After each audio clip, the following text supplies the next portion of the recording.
Nonetheless, we moved into community-based, and it's been equally as rewarding. So we don't play Uno as much anymore, but our conversations are excellent. We have an opportunity to talk about what's going on at school, setting some goals for her, which we had kind of started when we were in the site-based program, but with community-based, we've made vision boards. We've talked about goals, just talking about small things that she can manage, smart goals. And so she kind of understands that concept. Aside from that, we go play basketball. That's something that we both love to do.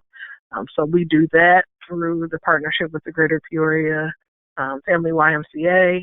We go to outdoor parks and play there, when we could. And then we also, we'll go out to eat from time to time. For a while, we were doing a breakfast tour, so we kind of had breakfast all throughout Peoria and just kind of enjoyed one another on Saturday mornings, trying new restaurants and trying new breakfast foods and things like that. So just finding things that were unique to us. A lot of the times, we just spend time talking about life. And I've really noticed over the last 5 years how for maybe the first 10, 15 minutes we were together, it'd be like pulling teeth. And I'd have to ask a bunch of questions and really try to get some answers out of her. And now, when I pick her up, we're in the car for maybe 2 minutes before she's like, so this is going on, and this is going on, and this is going on. And so it really, really helped me to understand, the value in me being a big sister.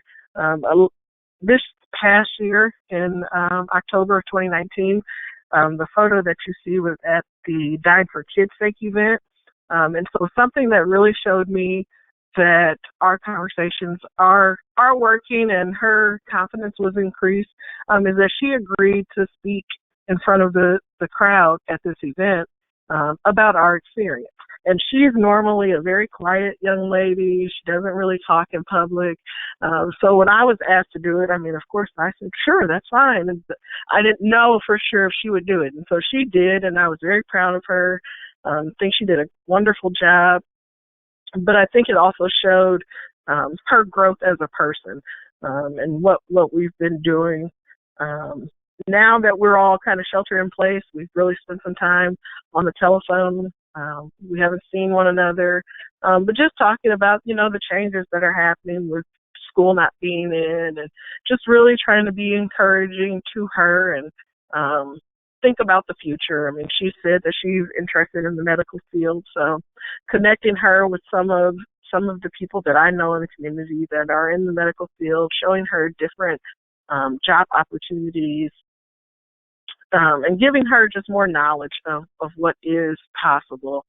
We've talked about college, of course. Next year is going to be a really important school year for her when it comes to colleges and things like that and preparing for tests. So we're starting to look at things like that and giving her some advice that I wish I had had and some advice that, not everyone in her family was privy to in regards to higher education. So it's really just been very, very much a blessing. I realized that I was making a difference in her life when we talked about goals, maybe after the third time, and then in her follow-up with our case manager, she kind of repeated what her goals were for the year and how we had talked about that. And I thought, well, wow, she was really listening. And she did actually come up with some goals and trying to attain those goals. So that's probably when I realized that I was actually making a difference in her life and she wasn't just along for the ride. And I know that she's made a difference in my life in making sure that I know what's going on in the community and I can be encouraging to her in any way possible. So thank you, guys. Thanks so much, Shanika. That was great. And, Wes, Wes and Shanika are both great examples of bigs that really focus on the outcome that says that all the youth in our programs have higher aspirations for their future. And they both just discussed the ways that they have talked about their futures with their littles and put plans into place to help them achieve their goals. So we're really grateful for these two bigs. for that reason. And then they both get asked to speak, which means that Trey and Tatiana have to speak as well. So they're real lucky to have you guys. So we're going to go ahead and transition into our questions portion here, and I'll keep Wes and Shanika on for a little bit longer to see if they have any input as well. One of the questions we got, this will be a great question for Molly to answer, is, am I too old to be a BIG, or is there an age limit? Thank you for that question. So we enroll volunteers as young as 16 on us. So as long as you're older than 16, we'd love to get to know you and get your enrollment process started. Awesome, thank you. Another question for Ashley, is it expensive to be a BIG? Yeah, that's a great question. So one of the things that we try and do is we stress that that you are not spending a lot of money on, for the matching and the match outings. To do this, we offer once a month, we offer agency outings for bigs and littles that are free of charge. And then we also send out a newsletter each month that promotes different free or low-cost activities in the area. And so at least once a month, you have the option to do a free outing. And then we really recommend that you keep the outings, like I said, free to low cost. Just that way, your little is focusing on building that relationship with you rather than, hey, what can my big give me?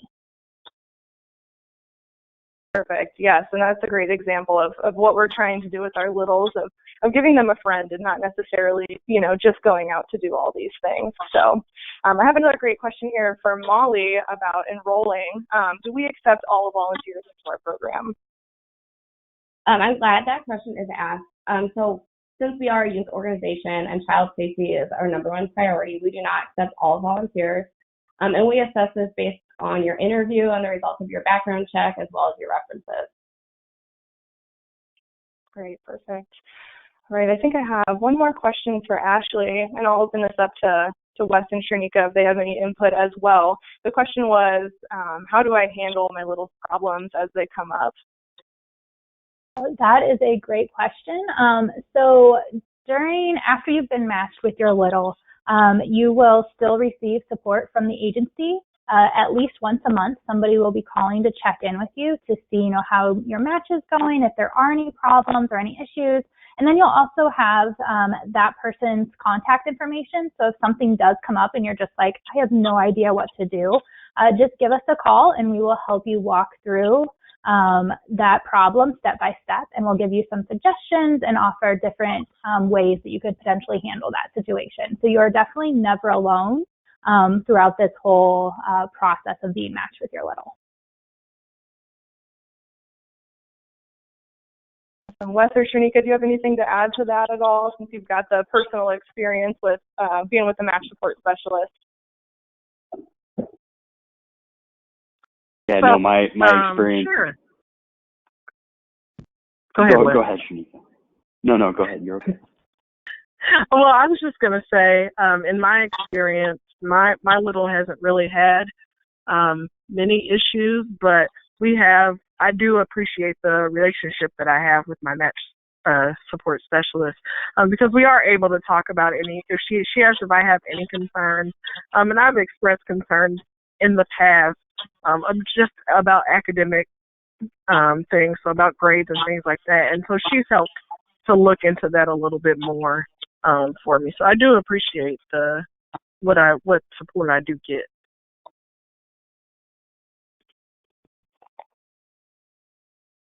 Yeah, I would echo that, but I wanted to maybe touch on a previous question related to the volunteer process. And, I referenced that we have the perfect match, and we do. And a lot of that is due to the match process. So the interviews, matching interests, hobbies, it was important for us. We wanted our little to really feel like part of the family. So we talked about having somebody, if possible, that was the same age as our boys at the time, and we were able to make that happen. But I can't stress enough the importance of that match process and how good that actually is, and it gave us the perfect match. So appreciate that. Awesome, thank you. I've got another question here for Molly. How long does it take to get matched in our programs? So this is a great question to ask, and it's one that is frequently asked because it is an exciting time to find out what little you're going to be matched with. My goal is to get you matched as quickly as possible, but there are some factors that go into that time frame. Since we want to make the best match possible, it also depends on the children that we have on our waiting list, but I keep you updated throughout that matching process. Perfect. Thank you. And it looks like this one's not a question, but rather a statement. They said, thanks for putting this together. You are so welcome. We want to make sure that we're here for everyone that is interested in getting involved in our program so that everyone has the information they need, especially, during this time as everything is uncertain. We are still enrolling volunteers. We are still enrolling kids. Our mission has not changed. Our foot has not left the gas pedal. So I appreciate you saying that. We have one last question. This one is from myself here, and I wanted to open this up to Wes or Shanika to see if either of them have a response. But we have a lot of people that will sometimes ask things like, how do I know I'm making a difference? Or it's not obvious on a day-to-day basis that they're making a difference in their little lives. Do either of you have anything to add to that? Yeah, I can. The one that comes to mind is the smile that we each greet each other with every time we see each other when we're getting together. So when I pick up Trey and we see each other for the first time, it's an immediate smile. And that, to me, I mean, it's always been that way. To see the excitement he has when we get together, even, like I said, if we're just going to run errands, it's just getting together, being able to talk, being able to engage. I can see it on his face. And then the interaction that we have when we actually get together, it's, even the smallest things, I'm able to see the joy that it brings him. And for me, I asked that question of myself a few times when I started being a big sister. And I think, like Wes said, the smile and just the joy that you feel from the little and those interactions. And just also when at the end of our time together, she would say, so when are we going to get together again? And so that really let me know that she enjoyed our time together, and I was making a difference in her life because she wanted to be around me. And that's kind of how the decision that I made to switch from site-based to community-based happened, is because I realized that she wanted to be able to spend more time than just a lunch period with me. And so I just had to be able to do that. But I think with children, you'll always feel it. When it's right, when it's the perfect match, you'll feel the connection there, and you'll know that you're making a difference just from the feeling that they emit. So the smile or the question of, when are we going to be together again? Awesome. Thank you so much, Shanika. And, I always say to people that you don't have to be a superhero to be a big, you just have to be there. And you two are really great examples of that, of just showing up, day after day, month after month, year after year. And now here you are several years later with an incredible relationship with your little. So I think that's it for our questions. We will move on to our end here. So for those that are listening that might be interested in becoming a big during this time, I encourage you to head over to our website, click on the Be a Big tab, and sign up to be a big. There's a really short inquiry form that will be sent straight to Molly, who is our enrollment specialist, and she will reach out to you within 24 hours and get that process started. If you have any questions in the meantime and just want to know a little bit more about our programs, you're welcome to contact us at either of those emails listed below. And I encourage everyone to get involved in one way or another. We also have a leadership council, which is a group of young professionals that arrange one of our fundraisers and just kind of work on projects throughout the year to further our mission. So thanks again to Wes and Shanika for joining us, and to Molly and Ashley for all the really wonderful information. And I hope you all are staying safe and staying healthy. And thanks again. Thank you. Thank you.